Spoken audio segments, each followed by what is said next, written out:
4 condicionais, tá?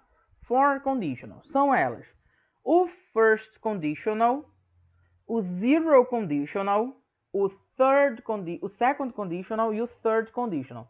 Espera aí, então é primeiro, segundo, terceiro e zero. Isso mesmo. 0, 1, 2, 3. Tá bom? Então são os condicionais que nós temos. Bom, dito isso, o que eu posso adiantar para vocês? O zero vai falar de real conditionals e o first vai falar de real conditionals. Tá bom? Existe um outro nome também que a gente costuma chamar, que é if clauses, né? If clauses é uma parte aí das sentenças que a gente vai ter, né? Das frases, porque agora a gente começa a trabalhar o período composto, tudo bem? Então, nós estamos trabalhando os períodos compostos na língua, ou seja, os condicionais, eles são formados de duas frases, de duas clauses, tá bom? E aí, por isso, nós temos essa divisão. First conditional, second conditional, third conditional, zero conditional. Beleza? Então, bora lá. Vamos ver um pouquinho sobre eles aí. Vou diminuir, vou vir para cá. Pronto. Legal. Então, first conditional. The first conditional is a structure used for talking about possibilities in the present or in the future. Okay? This page will explain how the first conditional is formed and when to use it. Então, legal. Então, o que a gente já pode entender aí do first conditional? Ele vai falar de possibilidades, tá? No presente ou no futuro. E por estarmos tratando de first conditional, de possibilidades, a gente vai usar o will. Olha que legal. Então, a gente já tem uma dica. If clause. Então, ele é formado de duas frases, como eu falei para vocês, de duas orações. A primeira oração, the first clause, is the if clause. É a frase onde tem o if. If you study hard, tá bom? E a segunda, you will pass the test. Né? Então, se você trabalha duro, você passa no teste, você passa no exame. Tá bom? Então, a gente tem aí, né, as duas frases. Percebam, tá?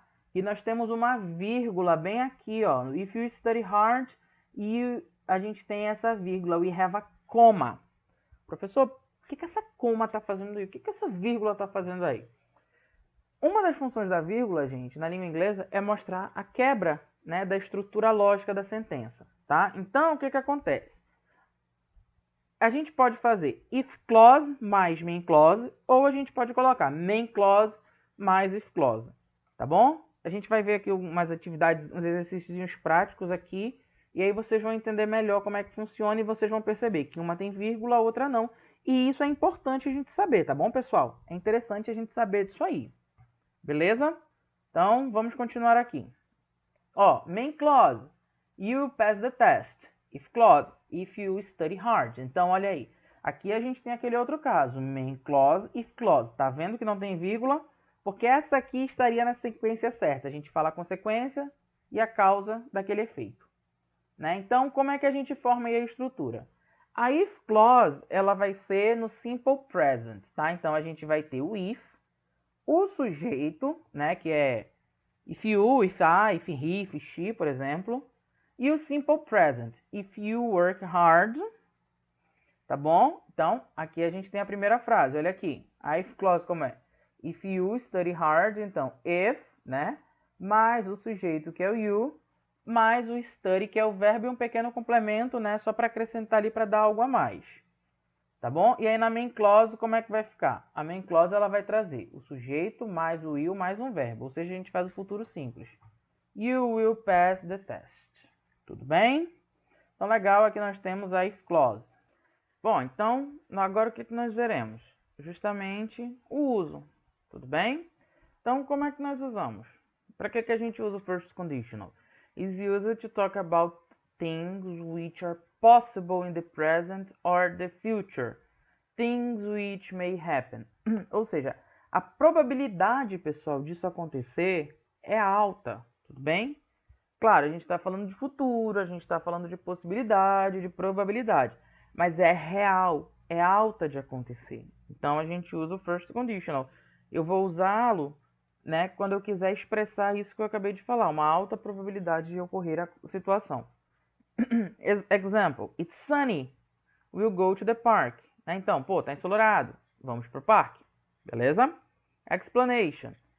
Maybe it will be sunny. That's possible. Então, existe a possibilidade, né? Perdão, if it's sunny, né? Então, talvez ficará ensolarado, né? Então, existe essa possibilidade. E caso isso aconteça, aí sim nós iremos para o parque. Outra. Paula will be sad if Juan leaves, né? Então, só falando aqui, presta atenção. Explanation. Maybe Juan will leave, né? Então, existe a possibilidade aí do Juan ir embora, né? Olha que interessante. Essa aqui, a gente começa com a if e tem a segunda clause, né? Então, a if clause está aqui, a main clause está aqui. Lembra que eu falei? Quando nós usamos a if clause primeiro, add a coma. Bota uma vírgula, beleza? Quando nós usamos, e aí bota a main clause. Porém, quando nós usamos a main clause primeiro, não precisa da vírgula, tudo bem? Porque não houve o deslocamento. Outro, if you cook the supper, I will wash the dishes, né? Então, se a pessoa aí fizer o jantar, a outra vai, né, lavar a louça. Que sonho! Duas pessoas na cozinha, uma cozinhando, a outra lavando. Maravilha. Maybe you will cook the supper. Então, né, talvez a pessoa faça ali a refeição e aí existe essa possibilidade. Olha essa aí. Então, vamos pensar nessa frase aí agora. Como é que vai ser? Ele tá cansado. Acho que ele estudou só. Parecendo assim que os neurônios estão queimados, não é? Vamos ver. If you don't sleep well, you will get a sleep in the classroom. É verdade. Então, de repente, vocês não tiveram uma boa noite de sono. O que vocês vão querer fazer? Dormir em sala de aula. Aí não dá, né? Então, a gente precisa ter uma boa noite de sono, hein, pessoal? Presta atenção. Então, ó, é a possibilidade. É muito possível de que se você não dormiu direito, você, né, terá aí, ficará com sono na sala de aula. Vamos montar essas frases aqui? Apple. If you blah blah blah blah blah an apple every day, you will be very happy or healthy. You'll be, ok? Então a gente pode falar you will, mas aí como aqui tá na forma contraída, a gente fala you, ok? Então, if you eat an apple every day, you'll be very healthy. Engraçado, gente, que tem um ditado na língua inglesa que fala assim, an apple a day keeps the doctor away. Ou seja, se você come, if you eat an apple every day, you'll be very healthy. É isso que o ditado fala, né? Se você comer uma maçã por dia, você fica longe do médico. Que maravilha. Vamos lá? Então, todo mundo aí comprando, fazendo estoquezinho de maçã para comer. Tá bom? Todo dia uma maçã. Brincadeira. Segunda. If we don't protect the elephant, teacher, what's the meaning of elephant? Tá aqui, ó. This is an elephant. It extinct. Já até dei a resposta para vocês, né? Então, will be extinct. Tá bom? Justamente. De novo, if you don't protect, olha aí como está na presente a primeira frase, a segunda vai para o will. She completely different. If she cuts her hair, a gente vai usar o look. She will look completely different. Né? Por que will look mesmo, teacher? Porque essa frase aqui é a main clause, não é a frase que tem o if. Então, quando eu estou fazendo esse tipo de atividade, a primeira coisa que eu preciso prestar atenção. O if está aqui. Então, se o if está aqui, essa frase vai ficar no presente. A outra frase vai usar o will. Então, essa é a dica. A frase coladinho no if fica o simple present. Então, ó, essa aqui a gente já tem, não é? You pay higher insurance. Opa, então nessa aqui, pessoal, nós já temos, né, o you. Então essa aqui é a main clause. Então a gente vai fazer if clause. Se nós faremos a if clause, a regra do primeiro condicional é if plus simple present. Então é o buy. Como é que fica? If you buy. Normal. Só basta acrescentar o buy. Beleza. Be able. Então aqui já é o inverso. A if clause está completa. If you turn on the lamp. Então, a gente vai usar you will be able to see better if you turn on the lamp. Ok? Então, a gente usa aí, né, a main clause. A gente precisou montar a main clause, que é sentença principal, né? Onde está a informação que eu quero, que é a consequência, muito mais do que a causa. You, blá, blá, blá, blá, blá, heart disease, if you eat too much meat. You will get heart disease, ou seja, você vai pegar um problema ali no coração, né? Se você comer muita carne, tudo bem? E essa aí, a moça está yoga. O que vocês acham que essa frase vai falar? Me diga.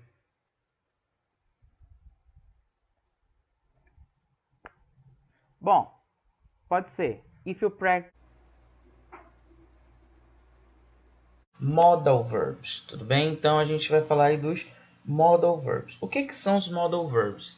Eles são verbos, pessoal, que eles vão expressar pra gente um modo, né? Uma ação. Então eles vão dar uma ideia pra gente, tá? É essa a função dele, é dar uma ideia. Então ele não tem, por exemplo, passado, presente, forma no passado, forma no presente. É ele pronto. Ele não é conjugado, ele não tem verbo de forma de terceira pessoa, nem nada. Ele é ele daquela forma que é e pronto. Tá? Vamos dar uma olhada aqui em alguns que a gente tem. Então, por exemplo, nós temos aí como modal verbs o can e o can't, né? O can na afirmativa e o can't na negativa. Legal.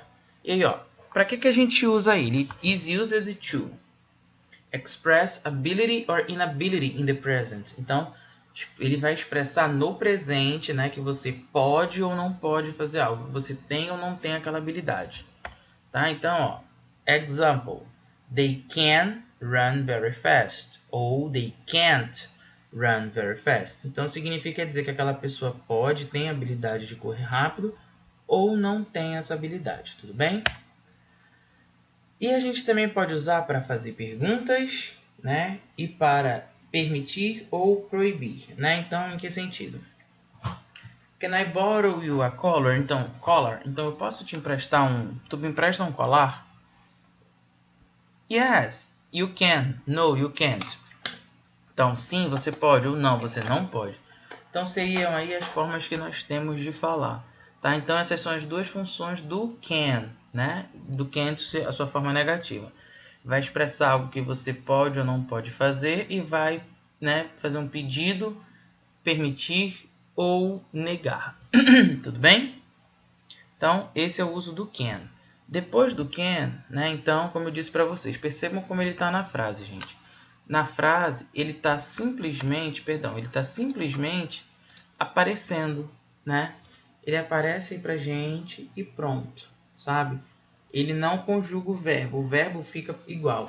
Então é como se nós tivéssemos dois verbos, o verbo principal e o verbo modal. O verbo modal, como eu falei para vocês, ele só explica o modo, ele só exprime essa ideia, habilidade. Então, quando eu vejo o can numa frase como a primeira, né, eu vou saber que é porque ele quer saber se eu tenho a habilidade de fazer aquilo. E na segunda, né, quando ele vem na pergunta, estou pedindo alguma coisa, estou pedindo permissão, né? E aí a resposta yes you can e no you can't seria a resposta para permitir e a resposta para negar. Tudo bem? Depois a gente tem o could e o couldn't. O que eles vão fazer? Para que a gente vai usar? Igualmente o can e o can expressar habilidade e inabilidade, porém no passado, né? Então, enquanto o can e o can't eu expresso no presente, o could e o couldn't eu expresso no passado, né? Então, they could or they couldn't, né, bark very loud when they were puppies. Então, eles não podiam latir tão alto, né? Olha aí, passado, né? Hoje os cachorrinhos são maiores, então eles estão grandinhos, então hoje eles conseguem latir mais alto, né? Naquela época, quando eles eram pequenininhos, eles não podiam, ou eles podiam, né? Que também tem aqueles cachorros que tem o som estridente. Então, por causa disso, a gente usa desse jeito, tudo bem? O que mais que a gente pode usar? De novo, pedir permissão ou fazer pedidos, né? Ou fazer pedidos de forma educada. Então, o que acontece aqui? Diferentemente do can, ele vai ter a mesma função. Porém, quando a gente bota o could, né, a gente vai fazer como se a gente fala em português. Você poderia fazer isso para mim? Ou seja, a gente joga para o passado e deixa algo mais bonitinho, entendeu? Algo ali que seja mais chique, vamos colocar assim, né? Mais educado, porque você está usando o passado para falar. Tudo bem? Então, isso aí é uma outra forma que a gente tem de utilizar, beleza? Por exemplo, could I sit on your lap, please? Né? Então, posso sentar próximo a você, tudinho? Então, você está pedindo de uma forma mais educada. Esse aqui você usa para uma pessoa que você não tem tanta intimidade, né? Could I have some more food, please? Então, imagina, você está indo na casa de um coleguinha seu e aí vai seja uma hora do almoço, né? Poxa, mas a comida da mãe dele tá até gostosa, da mãe ou do pai, né? E tu quer comer mais, então tu pode falar assim, ó. Could I have some more food, please? Que aí você tá pedindo justamente por mais comida, tudo bem? E o may not, para que a gente usa? Bom, então, o may e o may not, eles também vão servir, né, para expressar a possibilidade, ou seja, falar de alguma coisa que é possível fazer, né? Por exemplo, they may bite you. Então, tu olha o cachorrinho na rua, né? Eu tô olhando pro cachorrinho. Ele pode me morder. Mas ele vai expressar uma possibilidade, gente, ele de 50% de chance de acontecer, se a gente fosse colocar em números absolutos, tá? Seria 50% de chance de acontecer aí do cachorrinho te morder, né? E aí, por causa disso, então they may bite you, né? Pode ou não pode? Ou também a gente usa, nós utilizamos para pedir, dar e recusar permissão. Da mesma forma que a gente faz com o could, né? Que a gente faz polite, a gente também faz com o may. A diferença é que o could ele vai ter uma visão mais informal. Enquanto o may, aí o may não. O may ele é formal. É o top de todos quando a gente faz a pergunta. É o formalzão. May I have a snack? Então imagina aí, você está aqui na sala de aula comigo, você quer ir ao banheiro. Você pode perguntar, teacher, can I go to the restroom? Né? Ou então você pode perguntar, teacher, may I go to the restroom? Que aí seria o top da formalidade. Né? Aquela pessoa toda formalzinha, tudinho. Tudo bem? Yes, you may. Or no, you may not. Tudo bem? Então, a gente pode usar o can, a gente pode usar o could, a gente pode usar o may para fazer esses tipos de perguntas, né? Sendo que essa pergunta de ir pro banheiro, a gente não costuma usar o could não, que não fica legal, tá? You must e o mustn't. Esse aqui eu vou pedir para vocês repetirem comigo, ó. Must.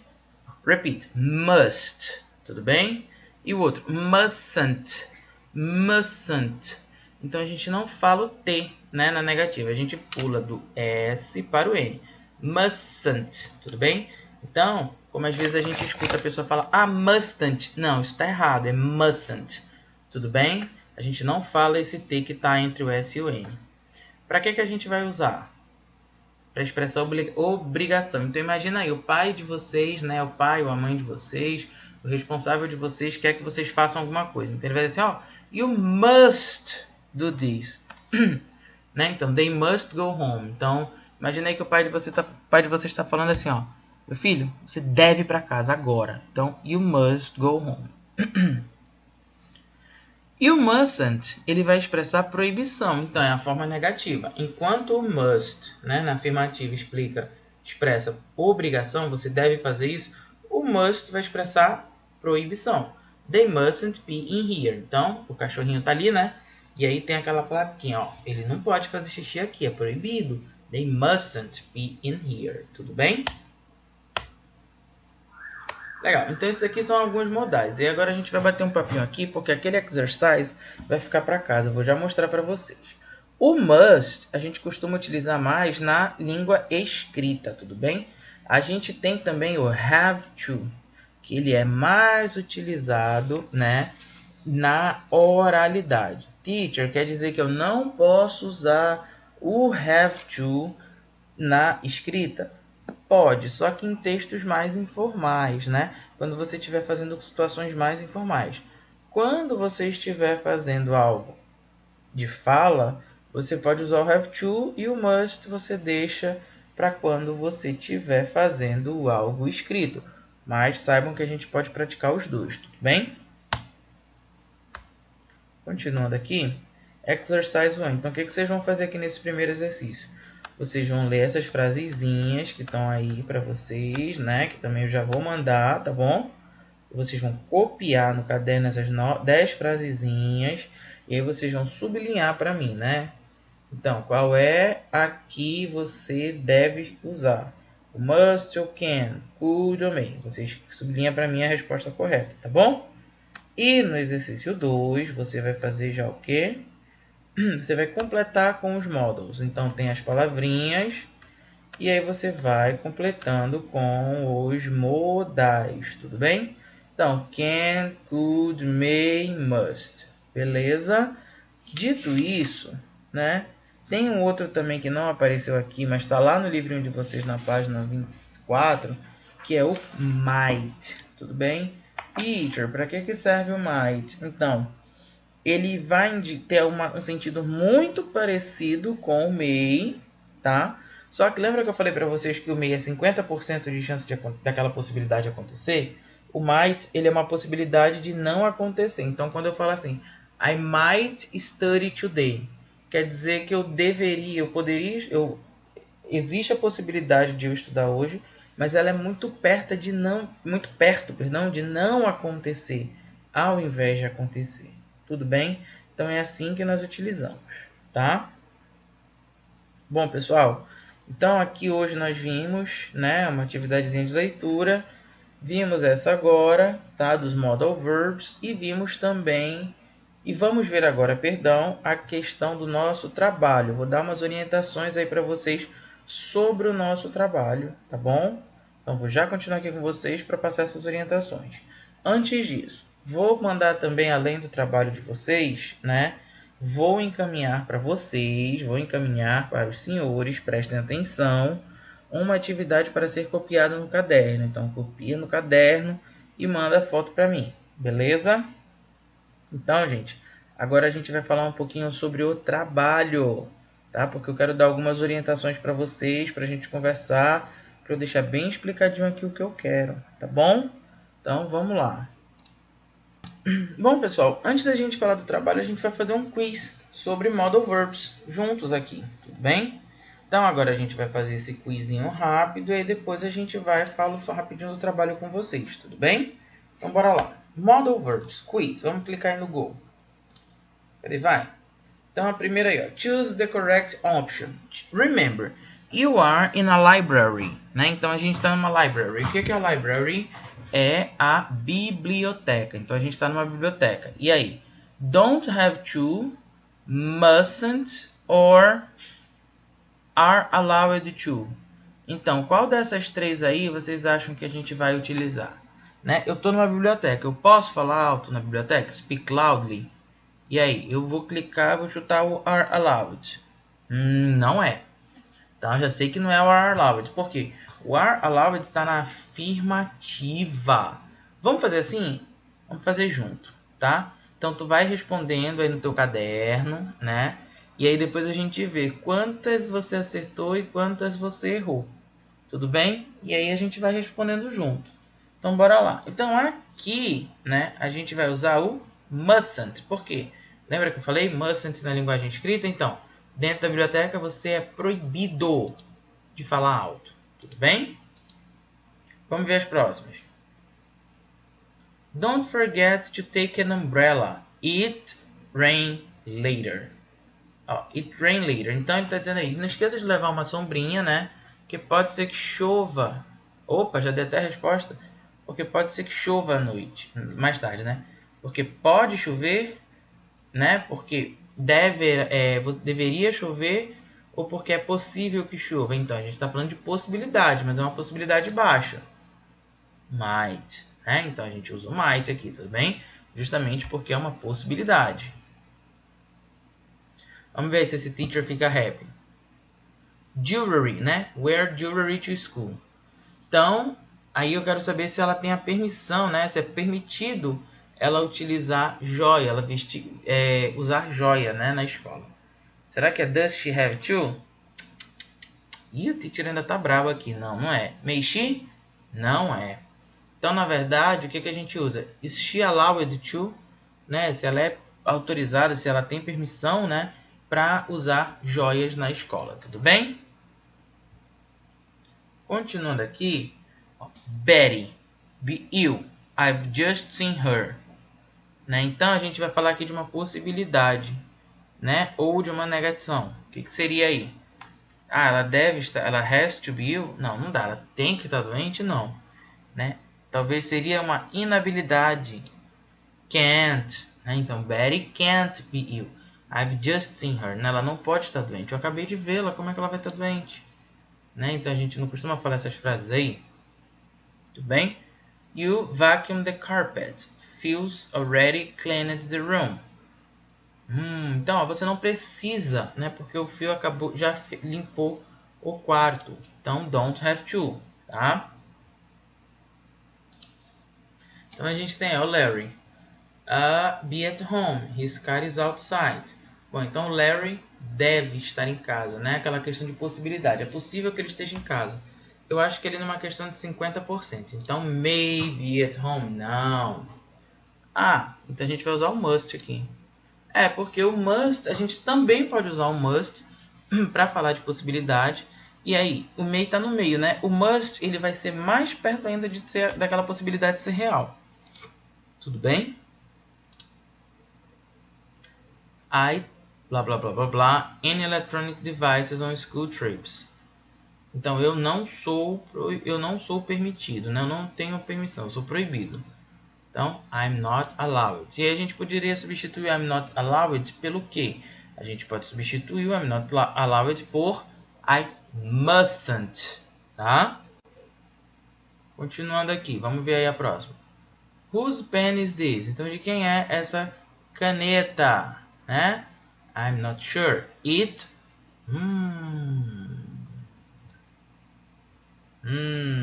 must be Sandra's? Não.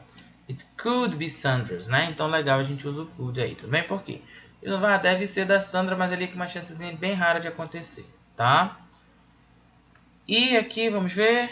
You'll be hungry. We've just eaten lunch.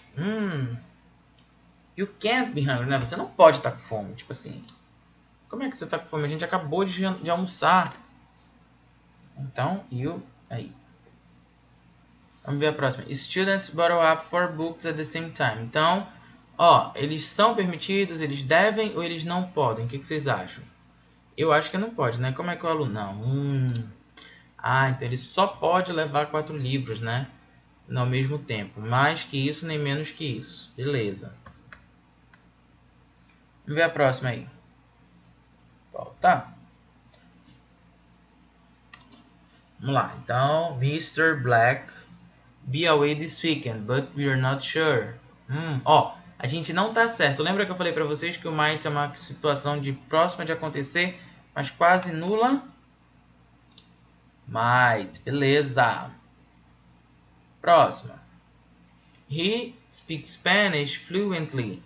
He's been married in Madrid for only a week. He can't. Ele não pode ser fluente espanhol, falar espanhol fluentemente. Ele foi para Madrid, engoliram D aqui, a pessoa tava com fome.